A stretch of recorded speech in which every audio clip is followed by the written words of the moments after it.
অনেক কষ্ট করে আমার মা আমাকে মানুষ করেছে।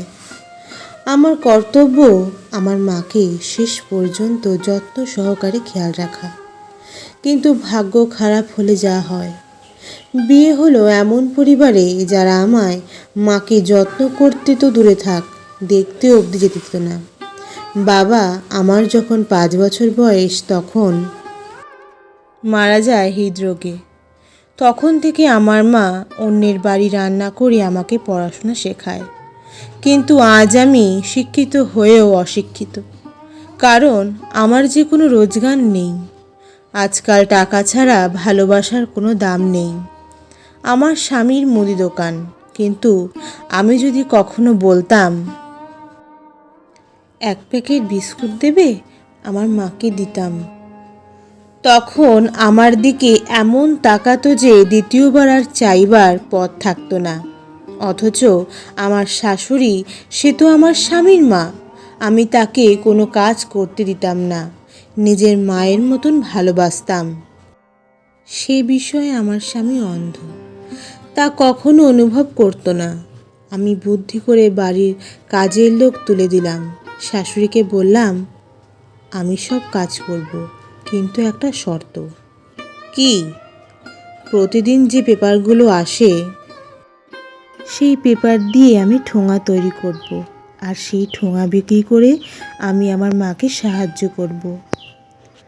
আমি সংসারে কাজ সেরে অনেক রাত পর্যন্ত ঠোঙা বাঁধতে শুরু করলাম এবং অনেক ঠোঙা বানালাম। আমার স্বামী দেখতে পেয়ে বলল, আমাকে দাও, আমি তোমাকে টাকা দেব। আমি বোকার মতন তাই করলাম, আর আমার স্বামী প্রতি মাসে 500 করে টাকা দিতে থাকলো। প্রথম টাকা পেয়ে আমি আমার মাকে অনেক কিছু কিনে দিলাম। মা খুব খুশি হলো, কিন্তু তাও আমার স্বামীর সহ্য হলো না। পেপার নেওয়া বন্ধ করে দিল, কিন্তু কাজের লোক আর রাখলো না। দুপুর আর রাত এই 2বার একটু খাবার পেতাম, তাও মা ও ছেলে খাওয়ার পর। আপনারা বলুন, এটা কি একটা জীবন? আমি বুঝতে পারলাম যে এদের কোনো মায়া দয়া নেই, এরা আমাকে কোনো দিন শান্তি দেবে না। যেহেতু আমি গরিব এবং কুৎসিত, তাই আমার কোনো দাম নেই এই সংসারে। তখন আমার বয়স মাত্র 25 বছর। আমি বিয়ের আগে নার্স হওয়ার জন্য ট্রেনিং নিয়েছিলাম, কিন্তু এই বিয়ের জন্য সব শেষ হয়ে যায়।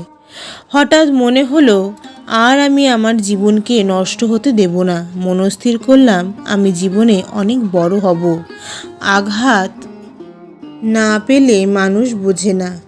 শ্বশুরবাড়ি ছেড়ে মার কাছে ফিরে গেলাম। মা অবাক হয়ে গেল, কি রে, চলে এলি?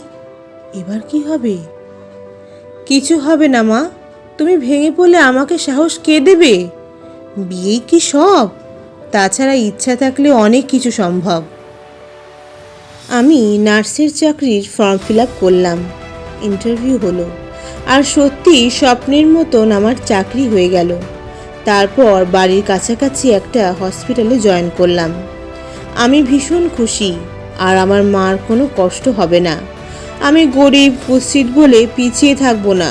আর সব থেকে বড়, আমি অনেক মানুষের সেবা করতে পারবো, যারা বাড়ির সবাইকে ফেলে বিভিন্ন রোগের কারণে হসপিটালে ভর্তি আছে।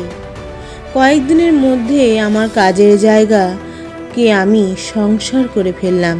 বাড়িতে মা খাবার তৈরি করে নিজে একটু খাবার খেয়ে চলে আসতাম হসপিটালে। মনে হতো কারা যেন আমার অপেক্ষায় আছে। আজ আমি খুব খুশি।